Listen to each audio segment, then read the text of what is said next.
Over 1 billion people around the world currently live with high blood pressure, or hypertension. That is roughly 1 in every 8 human beings. Despite how astonishingly common it is, the vast majority of cases share a highly unsettling trait. The condition produces absolutely zero physical symptoms. Most people walking around with it have no idea it is happening. Hypertension is a literal mechanical failure playing out inside the body. It is pure physics, an issue of excessive, sustained physical force pressing against delicate biological tissue. Because we cannot actually feel this pressure building up day by day, our best defense is to understand the mechanics of our own circulatory system, so we can intervene before a catastrophic failure occurs. Blood pressure is simply a measurement of the physical force your blood exerts against your arterial walls. Doctors usually measure this in the brachial artery of your upper arm, because if the pressure is high there, it is likely high throughout your entire vascular network. The top number is systolic pressure, the peak force hitting your arteries when the heart contracts. The bottom number is diastolic pressure, the baseline force when the heart relaxes. A healthy medical baseline is a systolic under 120 and a diastolic under 80. Maintaining this precise baseline is critical. The human circulatory system is a closed-loop hydraulic network. It relies on a careful balance of pressure to keep fluid moving. The pipes themselves are simply not designed to withstand sustained excessive force. Think of your arteries like a garden hose left on with the nozzle closed. If that hose is forced to operate continuously under high pressure, the material is going to experience significant long-term wear and tear. Looking at the inner wall of a blood vessel, we find a layer of endothelial cells.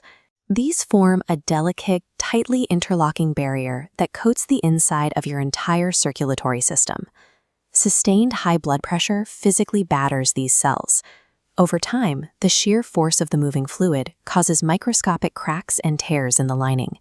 This invisible structural degradation is the true danger of hypertension. Those tiny tears create weak points and trap debris, laying the groundwork for life-threatening events like aneurysms, myocardial infarctions, and strokes. In about 90% of all cases, this internal pressure builds slowly and silently without a single obvious medical defect driving it. Doctors call this primary hypertension.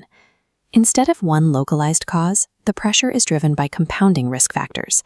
Aging plays a role, but so does obesity, a sedentary lifestyle, and salt-heavy diets.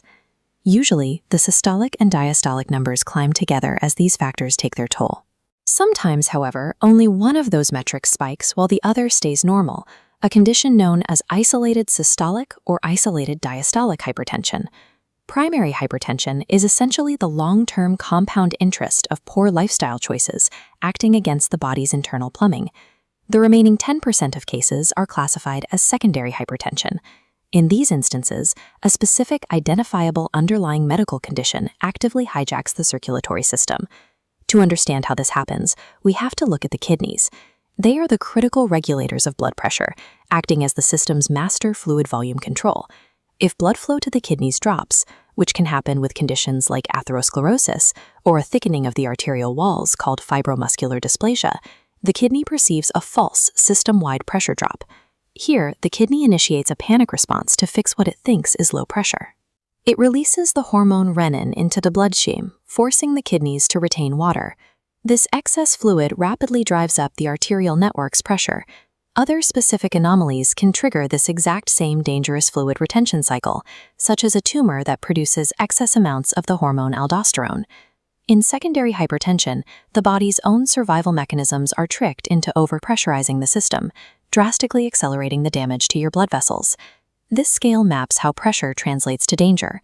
Hitting 130 to 139 systolic or 80 to 89 diastolic means stage 1 hypertension. Stage 2 is 140 plus systolic or 90 plus diastolic. An extreme spike over 180 or 120 is a hypertensive crisis. Doctors split this severe event into 2 categories. Hypertensive urgency means the organs are currently holding up against the strain.